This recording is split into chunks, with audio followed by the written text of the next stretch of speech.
ओडिशा वर्तमान मुद्रास्फीति रे नंबर 3 रे अच्छी जोटा कि निश्चय गोटे चिंतार विषय। यही बजेट सबू लोकों को छुईब से ग्रामांचल गरीब लोक आरंभ कर शिल्प एवं शिल्पपति आमर निजस्व प्रोडक्शन किभली बढ़ी पारिबो। आमे जेमती अन्य राज्य मानकर आमदानी न करी निजे से अंडा हो आलू हो ओनियन हो माछ हो निजे प्रोड्यूस करिबा। देखंतु ओडिशा वर्तमान मुद्रास्फीति रे नंबर 3 रे अच्छी जोटा कि निश्चय गोटे चिंतार विषय। एवं कौन कले आमर स्टेट रे दरदाम नियंत्रण हो पारिबो। आमर जो लॉजिस्टिक एवं कनेक्टिविटी प्रॉब्लम अच्छी, आमर जो कोल्ड स्टोरेज रो शॉर्टेज अच्छी, आमर निजस्व प्रोडक्शन किभली बढ़ी पारिबो। आमे जेमती अन्य राज्य मानकर आमदानी न करी निजे से अंडा हो आलू हो ओनियन हो माछ हो निजे प्रोड्यूस करिबा। सेतिपय सरकार विभिन्न योजना तैयारी करिसंती, ताको इम्प्लीमेंटेशन करिवे बजेट माध्यम रे। एवं ता संगे संगे सरकार को पई अनेक गुड़िए चैलेंज रोची। लोकों पई मुद्रास्फीति गोटे बड़ चैलेंज, किंतु सरकार सबू दिग को आखिरे रखिकी ओडिशा को 2036 मसीहा सुधा गोटे विजन 2036 एवं विकसित ओडिशा तैयारी करिवे, जहाद्वारा ओडिशार कंट्रीब्यूशन 2047 पई भारत वर्ष पई गोटे बड़ इनपुट रहिबो। आमे जो प्रकार चिंताधारा नहीं कि विकसित भारत बा डेवलप्ड भारत देखा चाहूँ। देखंतु मोहन सरकार जो पोजीशन रे अछंती, जो एक्सपेक्टेशन लोकंकर नहीं कि आछंती सेगुड़िक पूरण करिया पई गोटे पूर्णांग एवं भल बजेट निश्चय प्रस्तुत करिवे।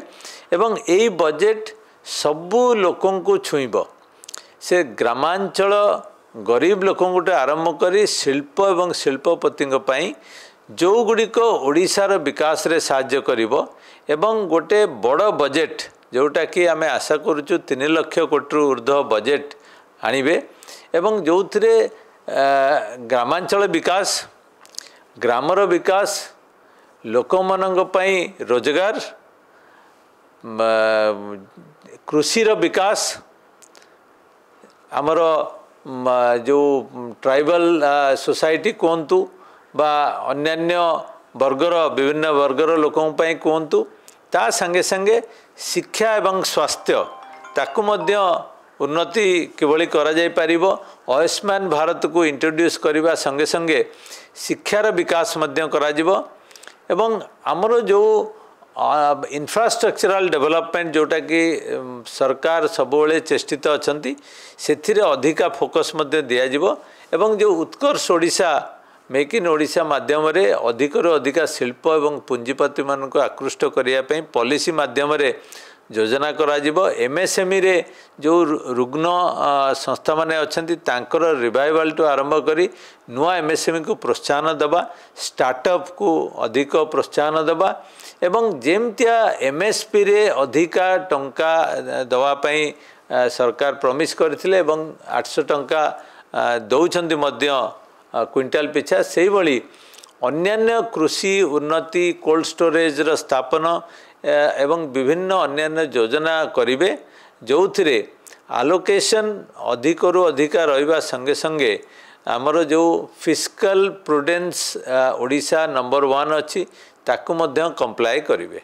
तेणु आमे आशा करिवु जे गोटे भल बजेट हबो जा सबू प्रकार लोकों को छुईब। एथरक जहाँ लगुच ओडिशार बजेट 3 लाख कोटी टंका पाखापाखि हजिब बा 3 लाख कोटी टंका को क्रॉस कर जाय पारे। बहुत लोकंकर मन दुख होइछि जे 60 वर्ष जो ऊर्ध्व 60 ରୁ 80 वर्ष पर्यंत तांको पई भत्तार वृद्धि माने करा जायनि। दरदार नियंत्रण सेति बेले करिहबो जो जिनस हमर एठी उत्पादन होछि ताकू आमे संरक्षण करी जदि रखि परबा एवं आवश्यक बेले ताको उपयोग करि परबा, ताहाले जाय कि से जिनस ऊपर आमे नियंत्रण करि रखि परबा। आलू हो प्याज हो हमर एठी उत्पादन होछि, उत्पादन सीजन आम रखिपारे जहाँफल आमको बाहर आने पड़ुछि। तो सेटा को आम से आम कहीपर सेटा आमर नियंत्रण बाहर को चली जाऊँगी। तो दरदाम नियंत्रण करने राज्य सरकार बजेट सेमती किसी प्रावधान करें ना।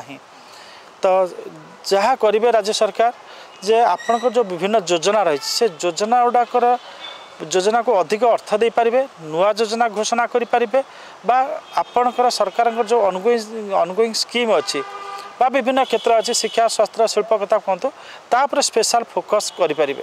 तो एथरक जहाँ लगुच ओडिशार बजेट 3 लाख कोटी टंका पाखापाखि हो 3 लाख कोटी टंका को क्रॉस कर जाई पारे आइदर पाखापाखि जीव बा क्रॉस कर जीव कहीं ना गत थर अपेक्षा ओडिशा सरकार फाइनेंशियल पोजीशन एथरक भल अच्छी ये जे एथरक जो आपणकर केंद्र सरकार पाखु टिकस बाबद गत थरक ओडिशा सरकार 55,000 कोटी टंका पाखापाखि पाइले एथरक आकलन कर पाखापाखि 64,000-65,000 कोटी टंका पाइबे 10,000 कोटी टंकार ऊर्ध्व पाइबे एवं आम देखुचे किछि दिन है आप देखिए शिक्षक मान दरमा बढ़ेबा आपणकर अन्य कर्मचारी मान दरमा बढ़ेबा नुआ नियुक्ति दबा सरकार ये सक्षम होती जेहेतु फाइनेंशियल पोजीशन भल है।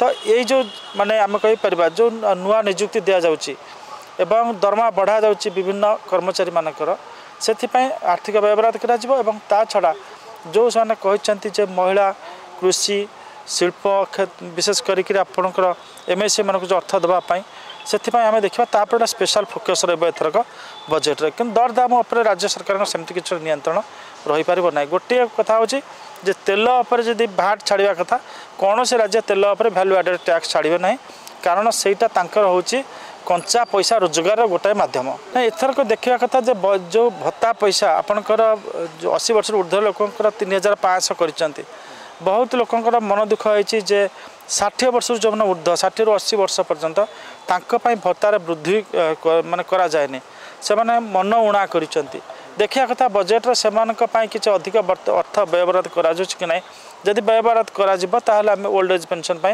आम आशा करें आगामी दिन में से भत्ता वृद्धि होबार संभावना रही। तो निश्चित भाव में कहीपर जो सुभद्रा योजना सरकार बर्तमान जो कर वर्ष को पाखापाखि से इधर 50,000 कोटी टका पर्यंत खर्च करा वर्ष को 10,000 कोटी टका पर्यंत माने खर्च होची जो 10,000 कोटी टका एक्स्ट्रा पाइबे केंद्र सरकार को आम कह सुभद्रा योजना से चली जाऊँगी।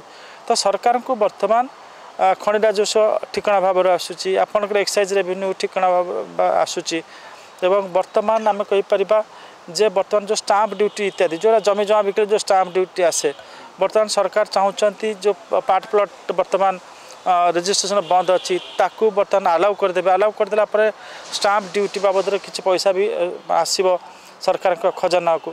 तो सरकार पाखे बर्तमान अर्थ आसबार गोटे बाट रही। तो एथरक बजेट्र आकार निश्चित वृद्धि हे एवं सरकार शिक्षा स्वास्थ्य एवं आपणकर शिल्प भित्तिभूमि को माने सुदृढ़ करने चेष्टा करेंगे आते बजेट्रु दरदाम उपर सेमती गोटे बड़ धरण रिलीफ पाइबार संभावना ना कारण दरदाम नियंत्रण माने राज्य सरकार अधीन में आसुनी।